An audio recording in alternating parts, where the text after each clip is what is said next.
درس سوم.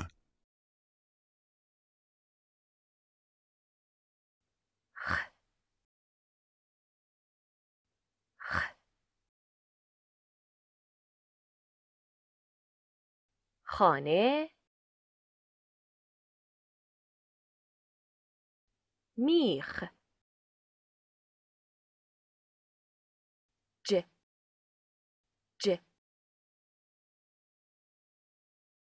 جوجه، کاج،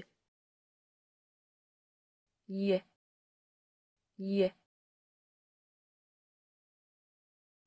قایق، چای، ل ل لباس، گل، ه ه حلزون، تمساح،